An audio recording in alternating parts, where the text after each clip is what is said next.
nous ce soir. J'ai dit, tout est affaire de rencontres et d'opportunités. C'est un peu l'état d'esprit de Red Marketing Academy. Donc avec Mickaël Boumandine, donc c'est une rencontre avec les équipes. Donc on a la chance, nous, côté Crédit Mutuel de Bretagne, de travailler avec Sixième Son, donc entreprise qu'il a créée il y a 23 ans autour de l'identité sonore. Donc Mickaël, c'est vraiment un expert de l'identité sonore. Il est musicien, compositeur, producteur, et il a eu l'occasion avec ses équipes de travailler autour de 400 marques. Donc vraiment merci d'être avec nous ce soir, Mickaël. Mickaël vient de New York, puisqu'il habite là-bas maintenant. Et donc c'est vraiment un grand honneur de pouvoir l'accueillir ce soir. Merci beaucoup. Tu peux me lever? D'accord. Je sais que j'avais... Oups. Non, ça doit marcher.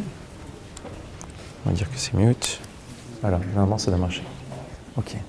On m'a dit qu'il y avait un endroit particulier, il fallait que je me mette. Il paraît qu'il faut que je me mette là. Bonsoir. Merci beaucoup de m'avoir convié. Je suis très content d'être là. C'est un peu différent de ma vie new-yorkaise. Et l'important, c'est qu'il y a la mer et qu'on les voit à la fenêtre. C'est pour moi un critère extrêmement important. Je suis très content d'être là parce que je trouve que l'initiative qui est la vôtre est une initiative formidable. Et quand vous dites que le marketing bouge, j'ai l'impression que c'est un peu plus que le marketing qui bouge, que le monde économique auquel on appartient est en pleine révolution. Donc j'ai la chance de vivre à New York depuis 2 ans. J'ai créé Sixième Son il y a 23 ans. Sixième Son, j'ai créé un bureau à Paris, un bureau à Moscou, j'ai un bureau à Barcelone, à Chicago, à Toronto, donc à New York où je vis. Et ce que je vois des choses émerger, et c'est aussi ces choses-là que je suis venu partager avec vous.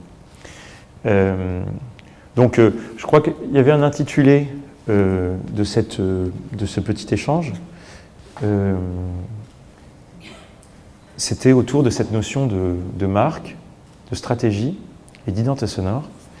Moi, je voulais absolument le situer dans une logique de performance. Vous serez déçus, mais je ne suis pas venu avec mes guitares ou avec un clavier. On n'écoutera pas beaucoup de musique. Mais je voudrais vraiment qu'on s'attarde sur ces termes-là, et ça devrait nous permettre d'aborder des questions qui sont assez complexes à aborder. La première question que je voulais aborder, c'est la question de la marque. Je donne encore quelques cours. Sixième Son m'occupe bien, et puis j'ai la chance d'avoir 5 enfants, ça occupe bien aussi. Et quand je demande aux gens ce que c'est que la marque, je me rends compte que les réponses sont assez confuses. Et ce concept de marque est dans un tel mouvement que je comprends que ça puisse être confus. Alors, si on se pose la question de la marque, le passé de la marque, c'est quelque chose d'assez simple. Le passé de la marque, c'est un passé signalétique.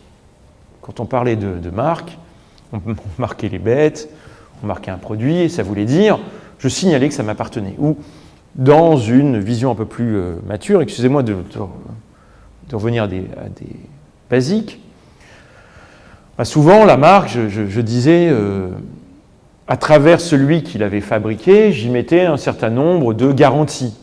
C'est toujours plus simple d'acheter un produit dont on connaît le fabricant. C'est beaucoup plus simple, ne serait-ce que pour la confiance qu'on met dans cet acte d'achat.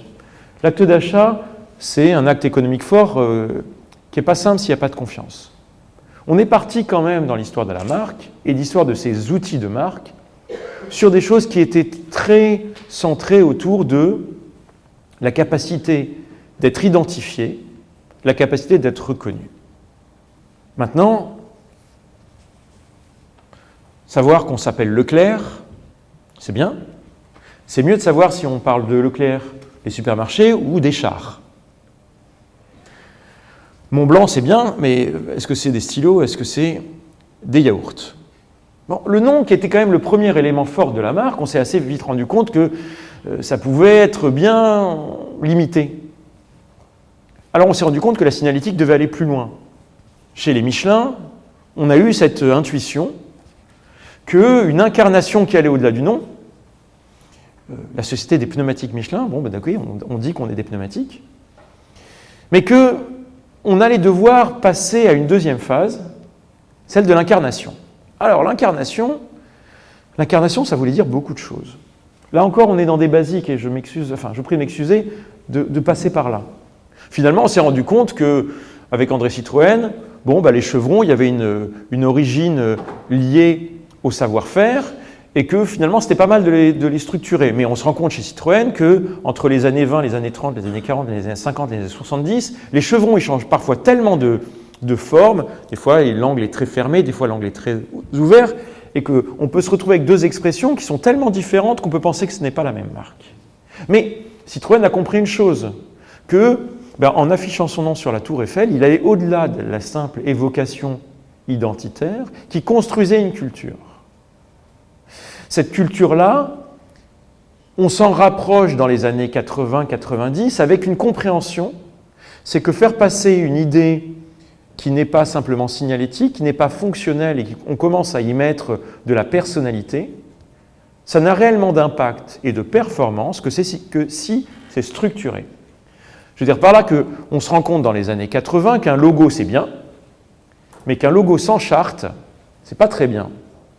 On a tous connu, pour ceux, je vous parle d'un temps que les moins de 20 ans ne peuvent pas connaître, mais que dans les années 80, combien de marques ont créé des logos chouettes et un mec dit « Oh, il est superbe ce logo, mais il aurait été tellement mieux en vert, ou un peu plus allongé, ou un peu plus… » Et là encore, on se rend compte que plus on a de points de contact, et dans les années 80, on commence à avoir pas mal de points de contact, si l'expression elle est ressemblante mais pas cohérente, on est quand même dans la confusion. Et que la confusion détruit la confiance.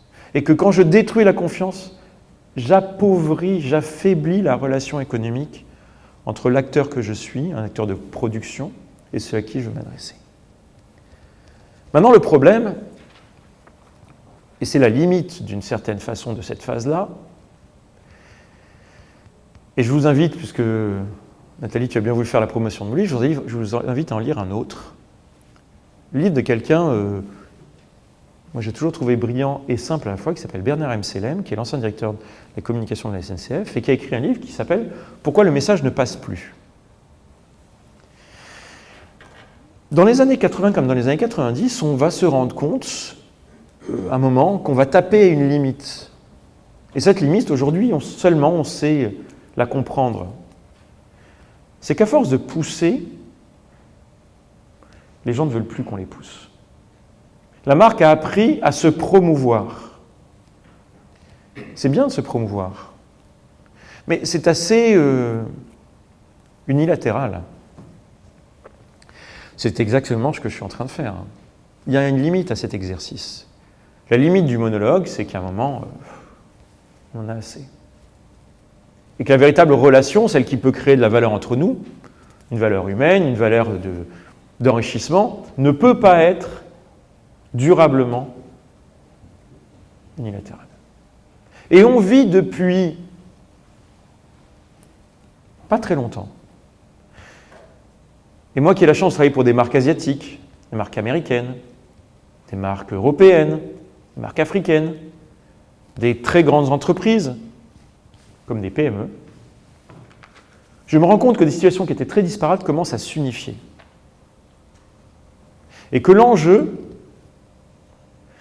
culturel demeure,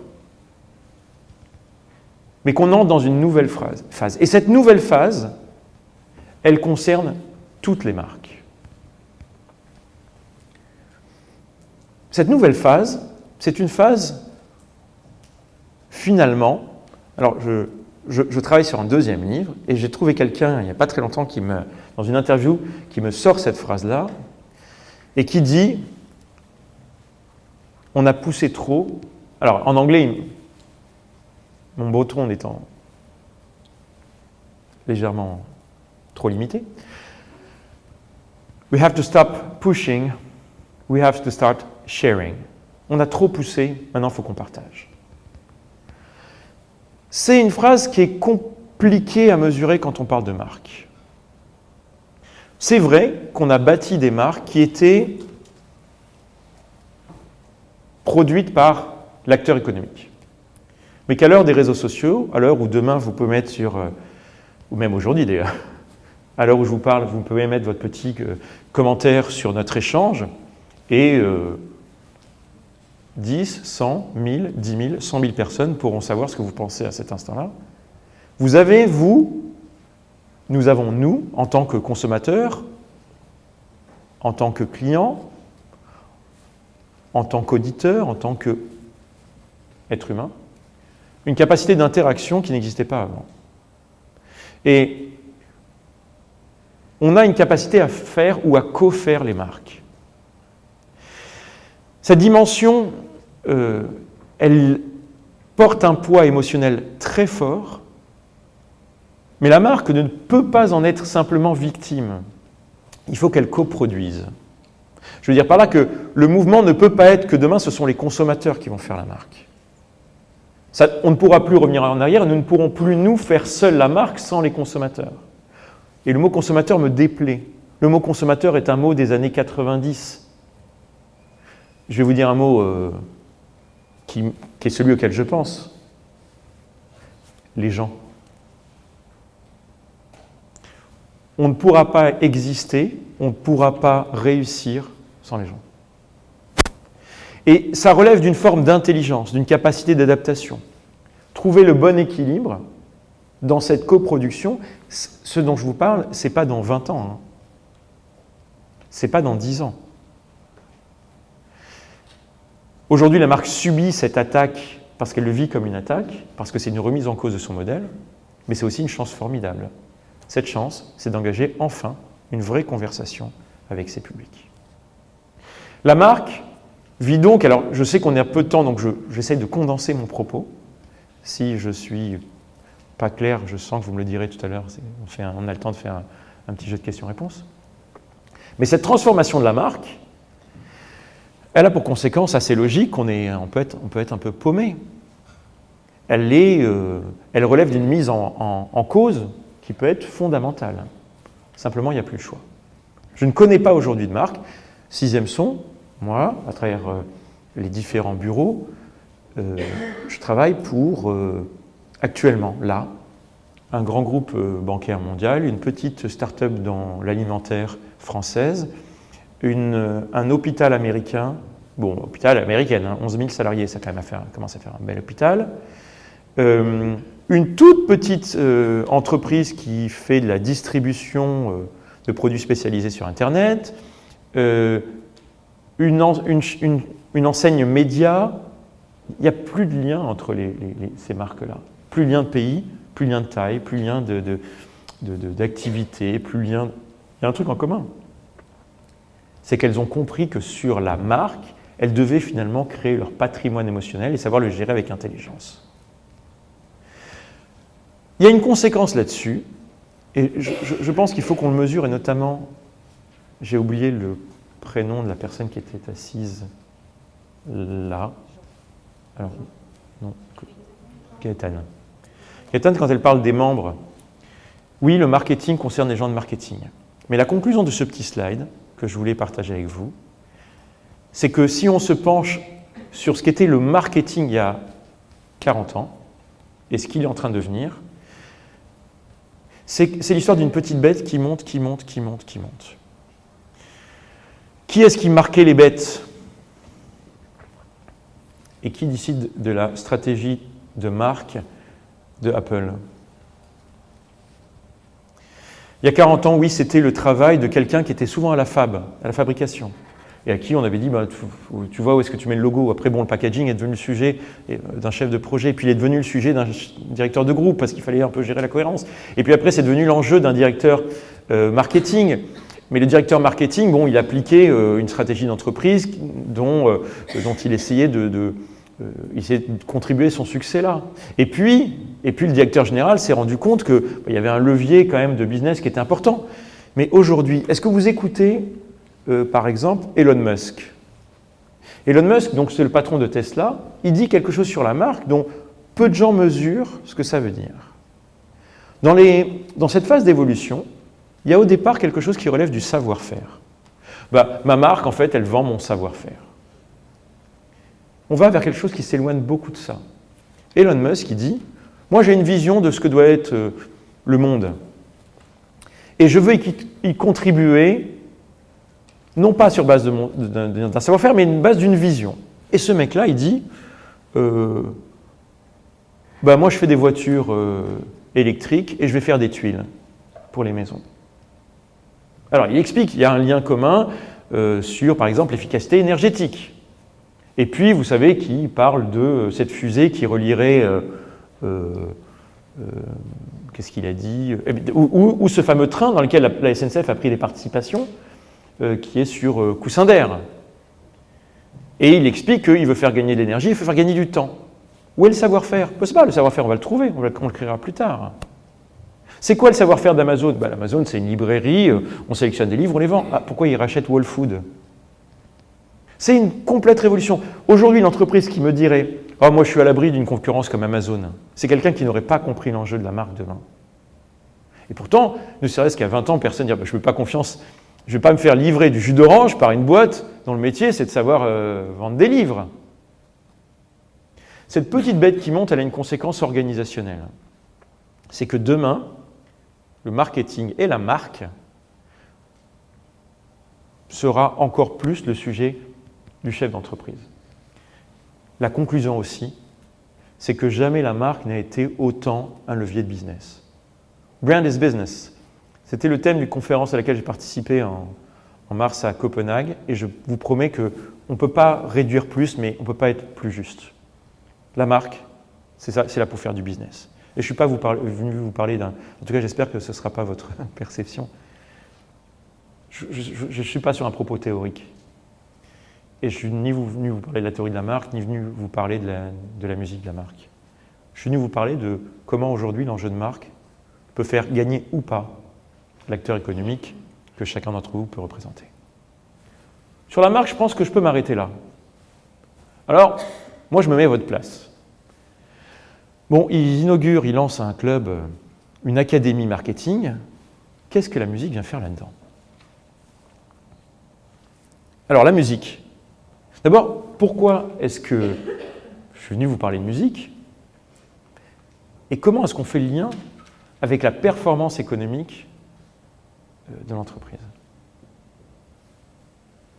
La première chose, c'est que je suis venu vous parler de musique parce que la musique est un truc incroyable. Alors, Dominique a eu la gentillesse de nous faire un mot d'accueil. Je ne sais pas si Dominique... Mais il y a un truc formidable, c'est que, comment vous dire, there's a kind of really magic thing when you talk about music and when you talk about marketing. It's the ability of marketing to be understood by people.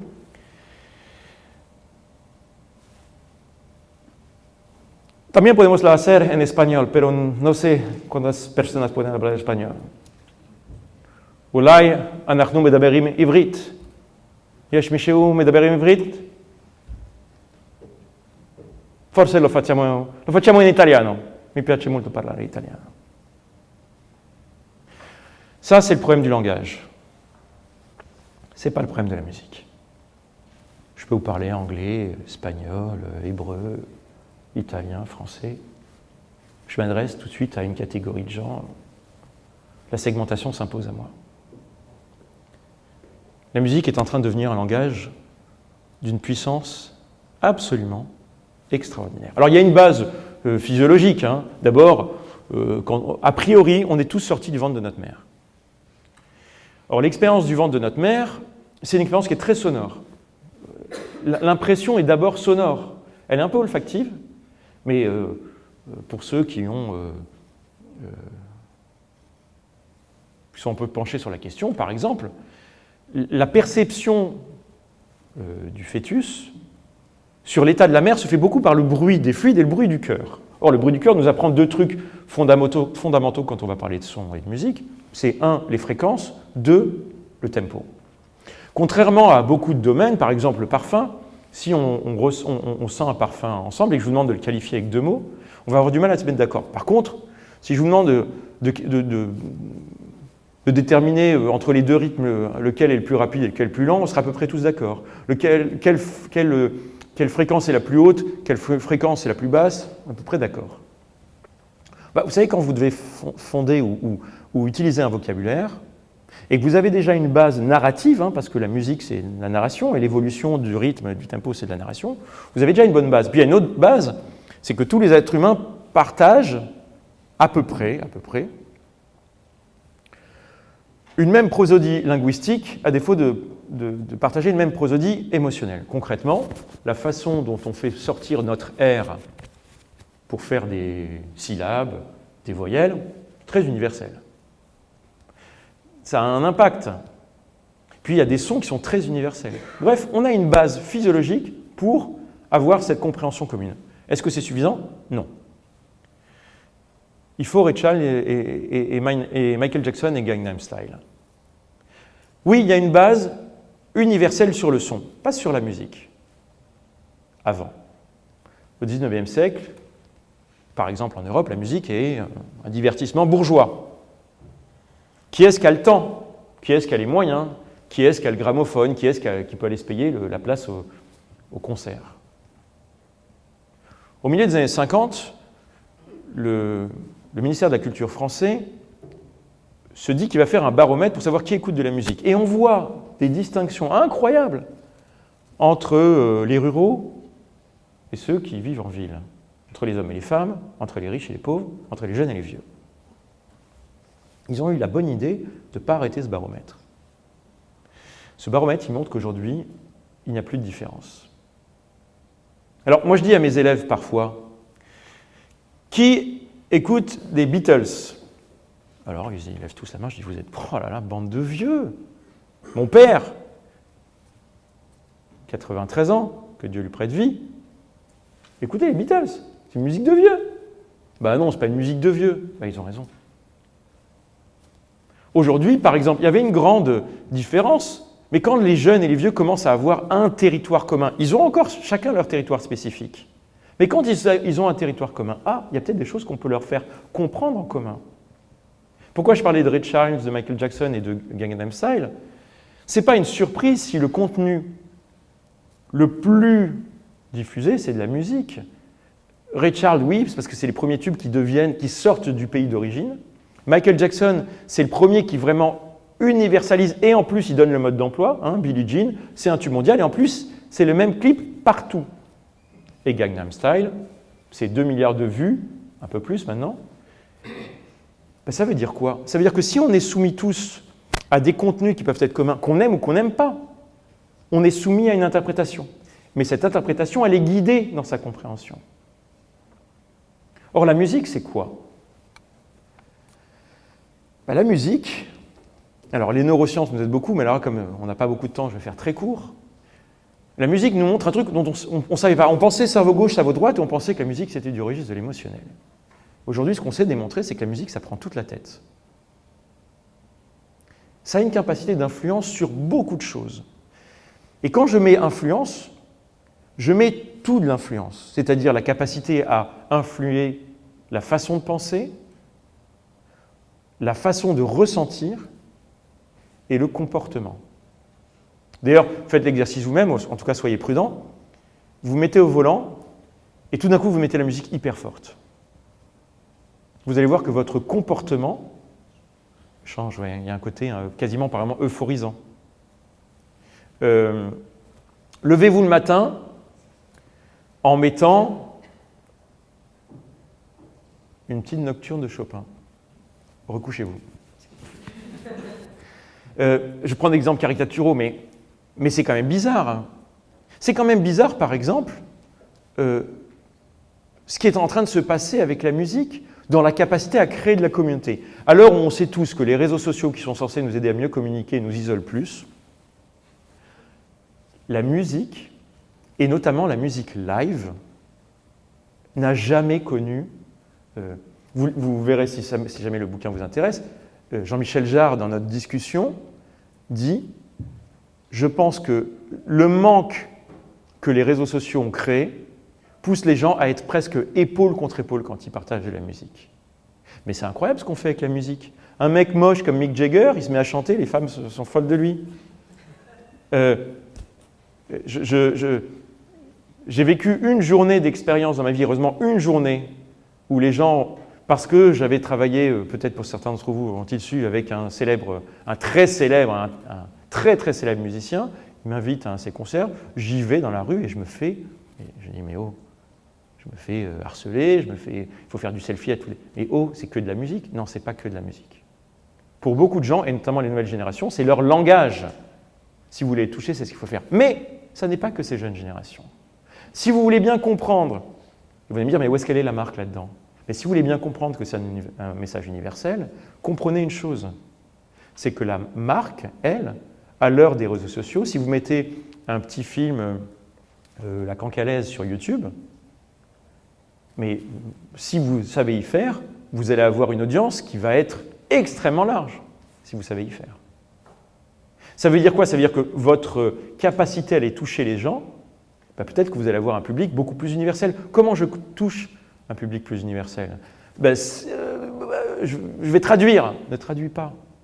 Ne traduis pas. Les mots sont compliqués aujourd'hui.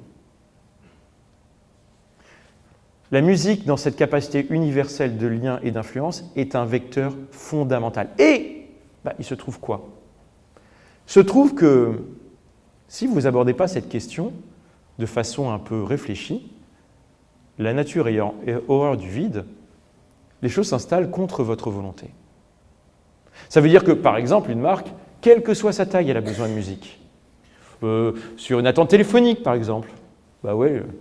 Sur une attente téléphonique, on peut faire la démonstration, et on l'a fait plus d'une fois, que le choix de la musique d'attente téléphonique avait un rôle incroyablement puissant sur la perception de la qualité de service, par exemple. Mais il n'y a pas que l'attente téléphonique. Vous avez des films, mais même les petites entreprises. Vous avez une page YouTube, vous avez du contenu digital.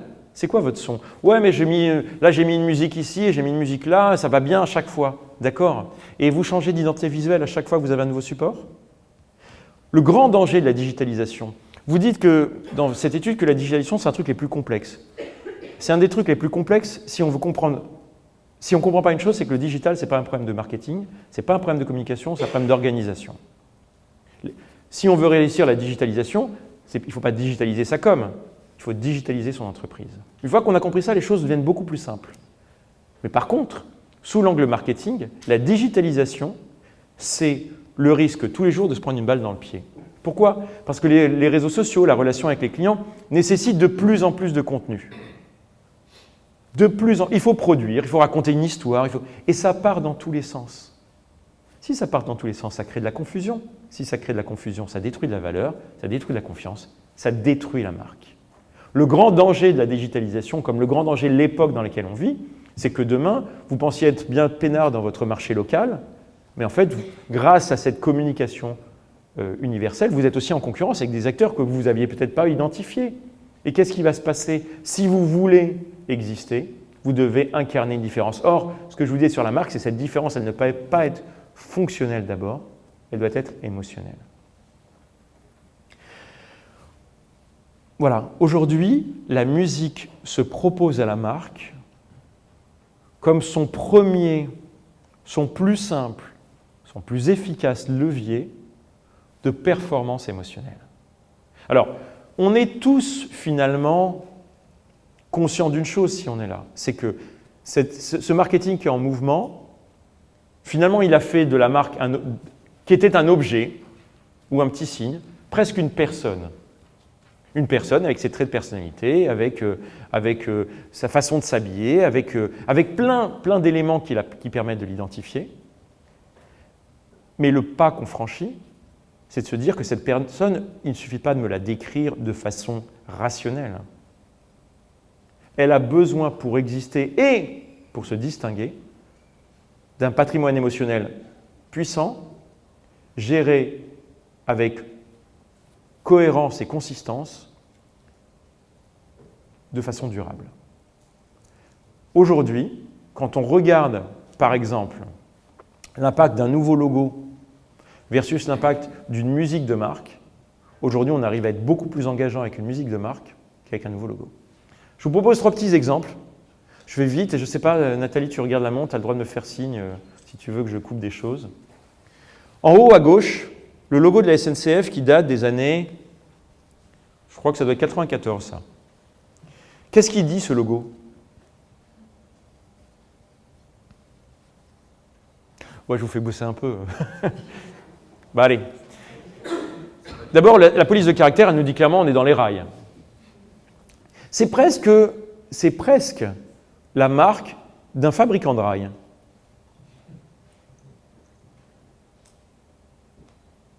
Le son de l'époque, c'est quoi? Alors, on ne dit pas encore identité sonore. On dit le sonal. Le son de l'époque, c'est quoi?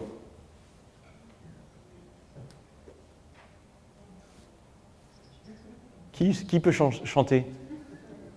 Bon, do, sol, sol. Ouais. Don, don, don. Je ne suis pas dans la bonne tonalité, je crois. Vas-y, vas-y.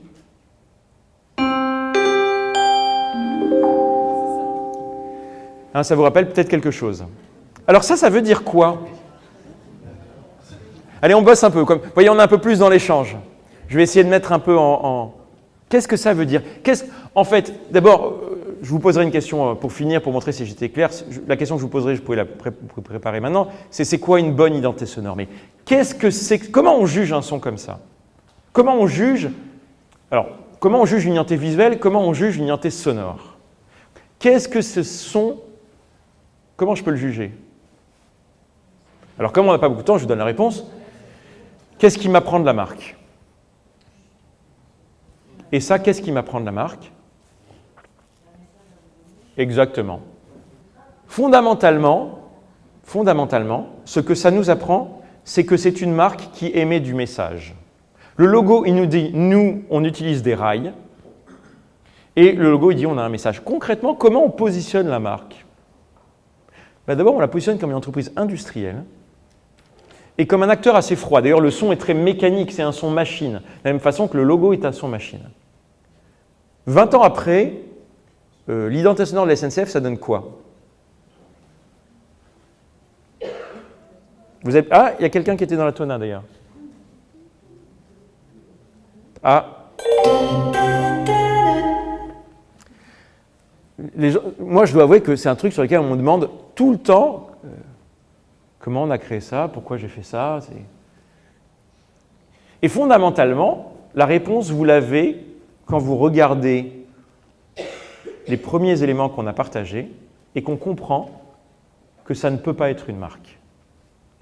Ce qu'on a regardé dans le premier paquet, c'est finalement du registre de la fonction.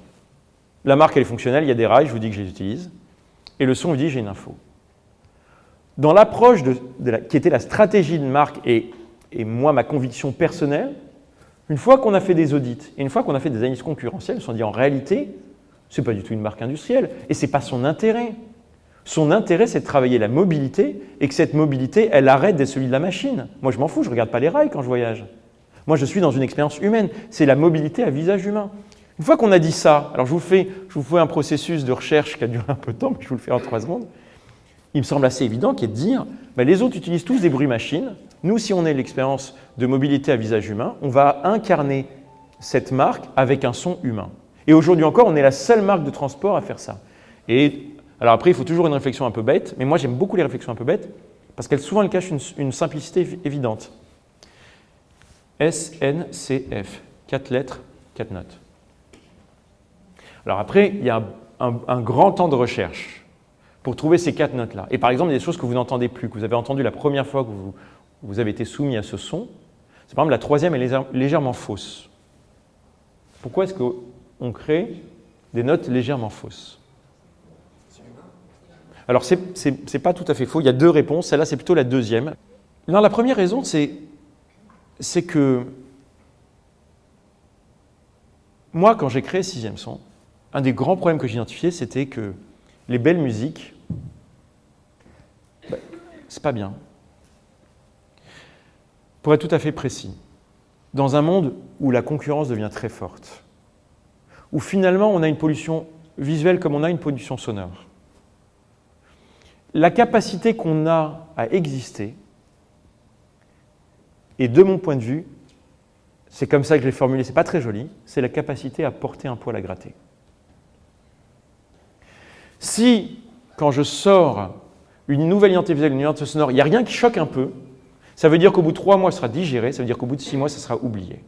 Et que l'acteur économique que je représente ne se donne pas les moyens d'incarner fortement sa différence. Pendant 6 mois, les gens trouvaient ça hyper bizarre. Et au bout de 6 mois, cette bizarrerie est devenue un trait de personnalité qui fait que, et aujourd'hui encore, à travers le monde, et à travers des histoires que je peux raconter, de gens inconnus ou très connus, qui viennent me parler de cette histoire-là. Pourquoi ? Parce qu'on est très juste, on est différent, et on incarne cette différence de façon assez audacieuse. Aujourd'hui, on n'entend plus la fausseté. Et je vais vous dire une chose, moi-même, je ne l'entends plus. On prend le cas Renault.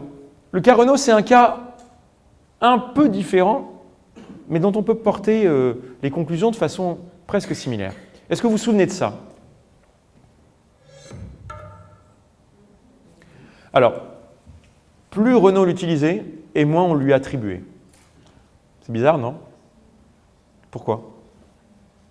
Parce qu'à peu de choses près, BMW, Audi, Citroën faisaient tous la même chose.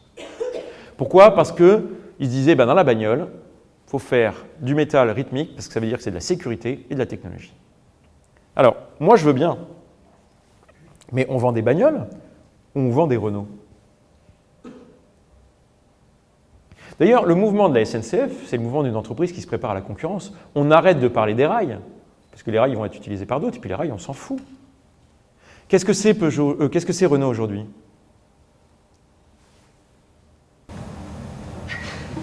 Non mais j'essaie de faire tout fluide.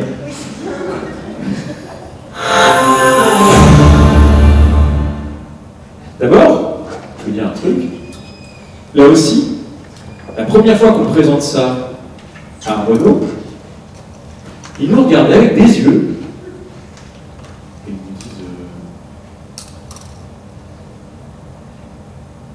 disent c'est quoi les étapes d'après là pour que vous mettiez au point?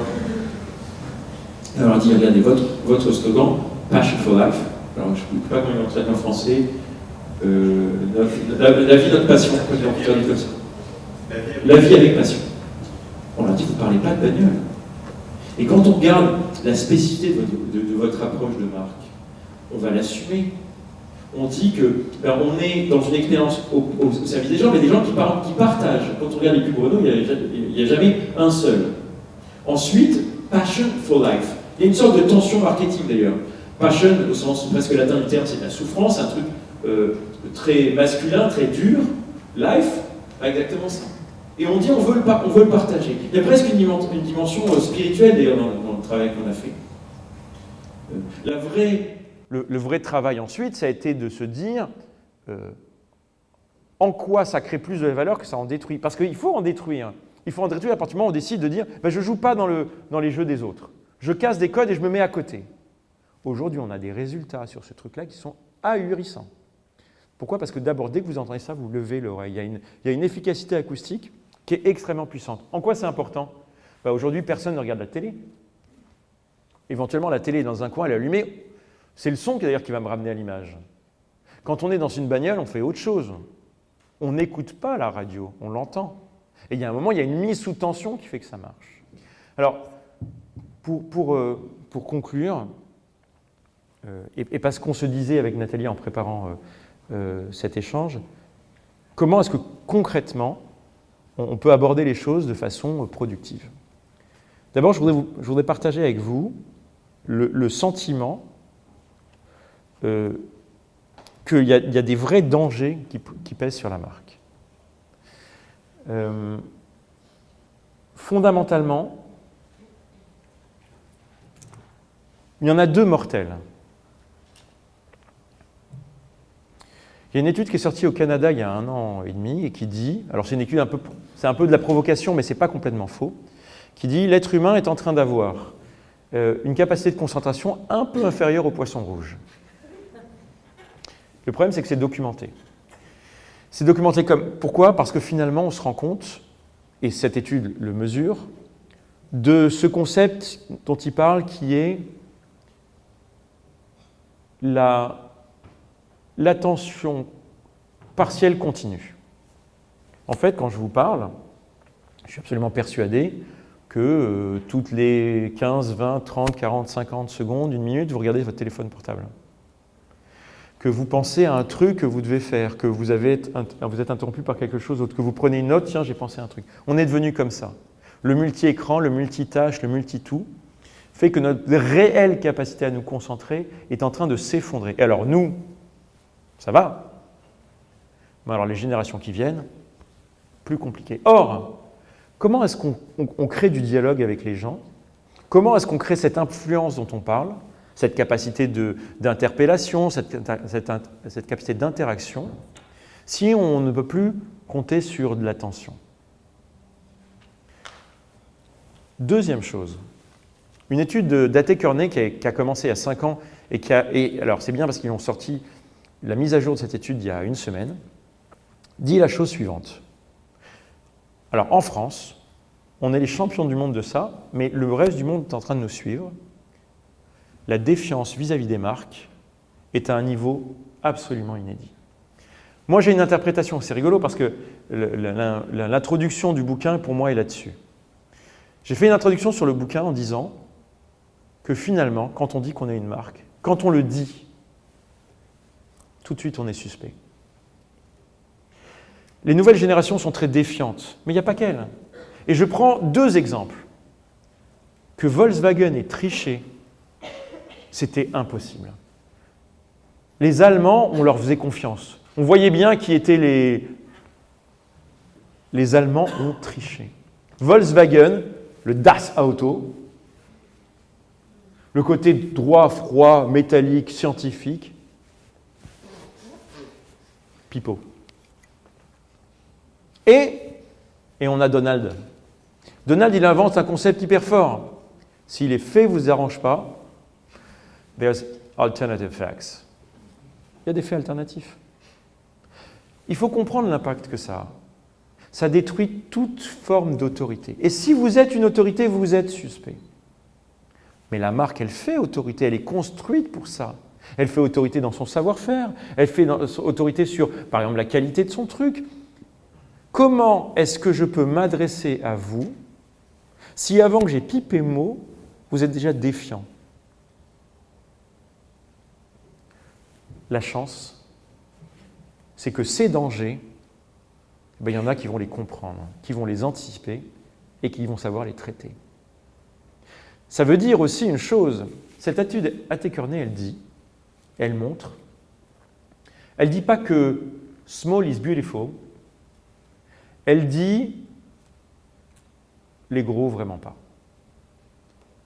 Elle dit vous avez un ancrage local, vous avez une dimension sociale, vous avez une identité palpable, je peux vous croire. Je vous demande juste de me faire la démonstration que je peux vous croire. Ça, c'est une formidable opportunité. Une opportunité qui est encore plus forte si on la mêle à l'universalité de la communication. Pourquoi est-ce que moi j'ai autant de TPE et de PME maintenant qui viennent vers nous? Parce que sur certains produits, elles se retrouvent en concurrence avec des gros. Mais sauf qu'elles savent jouer de leurs différences. Et que leurs faiblesses, si elles ont compris ça, elles peuvent communiquer dessus. Et elles peuvent être dans cette conversation dont je parlais. Bon, les années 80 nous ont compris que ce n'était pas bien de mentir. Les années 90 nous ont fait comprendre que la promo, ça avait des limites.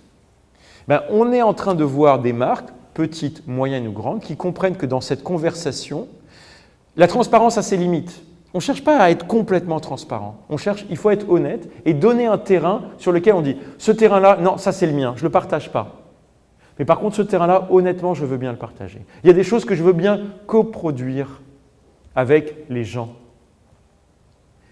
Mais si en plus de ça, votre patrimoine identitaire, il est clair et il est émotionnel, vos possibilités, vos opportunités, elles sont absolument formidables. Dans ce monde en danger, dans cette guerre, et c'est une vraie guerre économique, le terrain est tellement en mouvement que la capacité qu'a celui qui comprend les mouvements de prendre un coup d'avance peut être absolument déterminante. Donc, en conclusion, et j'en aurai fini, cette entrée par la musique ne se substitue pas à une vraie réflexion sur la marque. Mais par contre, c'est sûrement la façon d'entrer dans l'expression qui peut être la plus performante, à la fois fonctionnellement et émotionnellement. Que dans un contexte de défiance, il y a un garçon que j'aime beaucoup, qui est un garçon brillant qui s'appelle Alain Perron, et avec qui d'ailleurs je crois que j'ai la chance de voir demain, a monté une théorie qui s'appelait la société paranoïaque. Et il disait cette chose: si vous dites que vous êtes beau, c'est que vous ne l'êtes pas. Parce que si vous le dites, c'est que vous ne l'êtes pas, puisque si vous l'étiez, vous n'auriez pas besoin de le dire. Mettez-moi un mot, je vous mets un contre-mot. Le mot, c'est trop explicite pour ne pas être douteux. Et Alain dit, l'avenir, c'est au mot implicite. C'est à ce partage qui ne prête pas à... Oui, je comprends que si je vous dis je suis le plus beau et le plus intelligent de ma rangée, même s'il n'y a personne derrière, vous dites, pour qu'il le dise, c'est qu'il y a un loup. Or, la musique a cette capacité de précision, mais ce vocabulaire implicite, si je vous dis Do, Sol, La bémol, Mi bémol, vous pouvez me dire après une autre suite mélodique, ça ne viendra pas contre, éventuellement ça pourra venir en complément.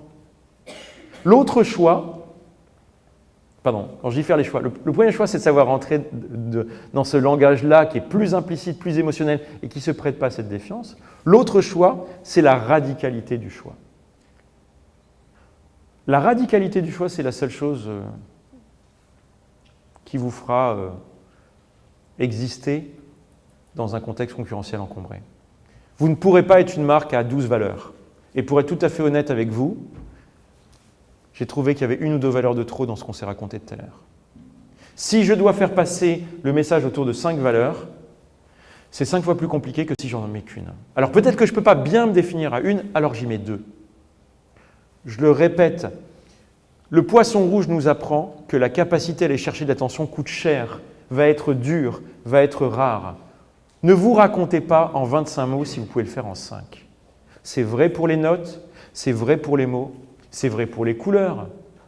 Cette radicalité, c'est la simplicité qui nous fait exister. Et c'est vrai dans tout, dans la marque des années qui viennent.